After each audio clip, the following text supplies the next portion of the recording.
Hey there, it's Coach I. Thank you for showing up for yourself today. This practice is about creating safety inside your body and freedom inside your mind. Whether you're listening in the morning or in the evening, let this be your space to reset, soften, and come home to yourself. Take a deep breath with me and let's begin.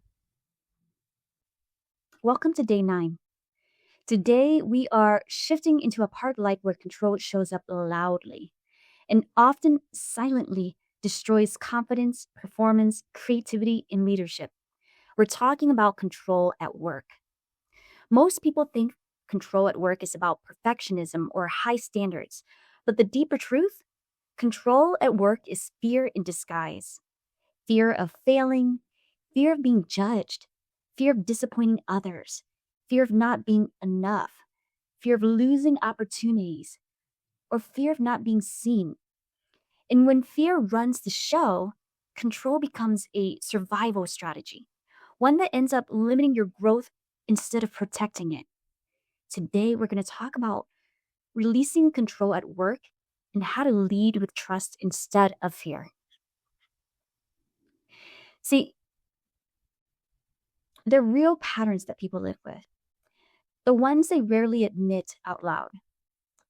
These are not quirks, these are nervous system responses that impact your entire career. So the first pattern is the self-protective manipulator. Not malicious, just scared. This isn't the villain. This is the person who feels unsafe being transparent. They subtly over-explain to secure approval, shape conversations so they look good, withhold vulnerability, try to influence how they are perceived, hide mistakes, sugarcoat challenges, over-prepare their image. And their strategy is, if I can control how everyone sees me, I'll stay safe. But the impact is that people never fully trust them.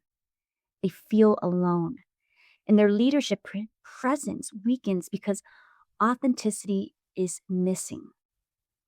There's so much control happening that you don't even get to be yourself. You don't even allow yourself to make mistakes or to admit that you need help or just be vulnerable every once in a while. And it must be very exhausting. Second pattern is the hypervigilant worker who can't turn off. This is the person whose nervous system is always on. They check emails late at night. They rewrite work that has already been approved. They reread messages 10 times before sending. They obsess over tiny details no one will notice, panic before every meeting, constantly anticipate criticism. This isn't dedication, it's fear. Their body believes if I don't stay alert, something bad will happen. And the impact is burnout, chronic stress, zero creativity, no presence in meetings, and the imposter syndrome grows instead of confidence. The third pattern is the over-responsible leader who does everything themselves. This is the person who refuses to delegate, takes on low-level tasks, fixes everyone's mistakes, feels responsible for team outcomes, or micromanages to avoid surprises. Their identity is built around being the one who holds everything together. And the impact is that they become the bottleneck. Their team stops growing. Upper leadership sees them as a workhorse and not a visionary. And they never rise into senior roles because they're too busy doing everything. And the fourth pattern is the avoider. And control disguised as self-sabotage. So avoidance is one of the deepest forms of control. This person procrastinates on big opportunities, avoids applying for promotions, delays finishing important work, holds back ideas, dodges presentations or speaking roles. Why? Because avoiding the outcome means controlling the emotional risk. Well, if I don't try fully, I can't be rejected fully. And what's the impact? Well, their brilliance stays hidden. They plateau in their career despite having many massive potential. In the fifth pattern, the worker who overcommunicates to manage perception. They write long emails, they apologize constantly, they overexplain, they ask for reassurance. They check, does that make sense? They repeat themselves to avoid being misunderstood. This isn't poor communication.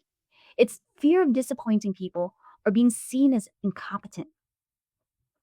The impact is that they appear unsure of themselves, even when they're actually extremely capable.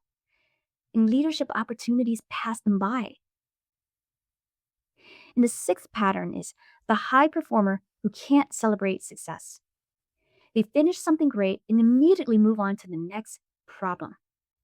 Control tells them, don't relax, don't slow down, don't get comfortable. If you celebrate, you'll slip. Now, the impact is that they feel empty inside. Nothing is ever good enough. And their nervous system stays locked in tension mode, and their confidence erodes because success never lands. You see, control feels like protection, but the cost is your power. So I want you to close your eyes for a moment, or soften your breath, and just imagine with me.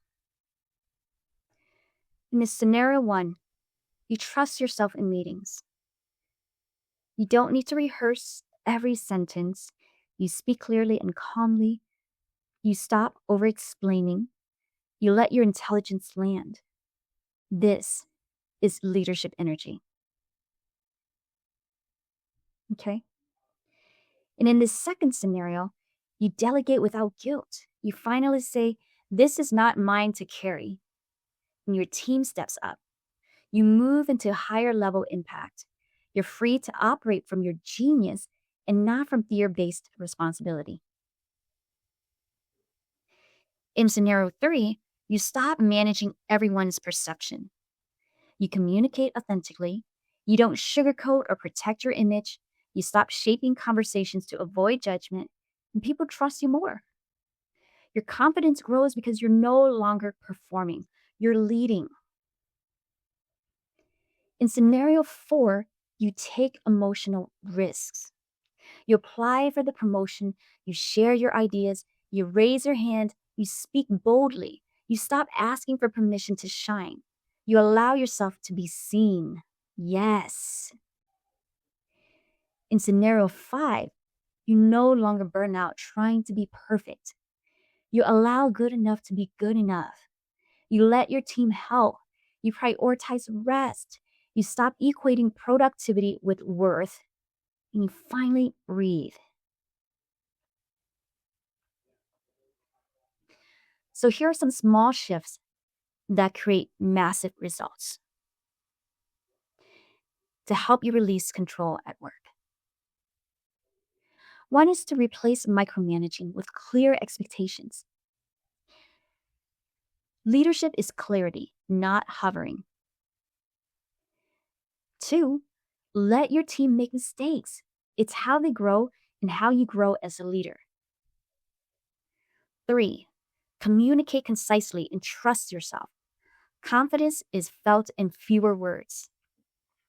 4, delegate one thing this week. Feel the freedom that this delegation creates. Isn't that nice? And 5, celebrate something you completed today. Let your nervous system feel success. 6, notice when you're trying to manage perception. Take a breath. Be real instead of perfect. And lastly, ask yourself, what am I afraid will happen if I don't control this? And this question reveals everything. So here's the gentle practice for today. Place your hand on your heart, or rest it gently on your belly. Take a slow inhale and a soft exhale. Now say softly, I release the need to control everything at work. I trust my skills. I trust my voice. I trust others to rise. I'm becoming the leader I was meant to be. And let those words settle into your nervous system. Thank you so much for being here with me today. Remember, every small moment of awareness creates a shift inside your body in your life. I'm curious, what was your shift today? Tell me, send me an email or a message. This is Coach I. If you ever have questions or want personal coaching, don't hesitate to reach out. You're not alone on this journey. And until next time, breathe deeply, take care of yourself, and I'll meet you again tomorrow.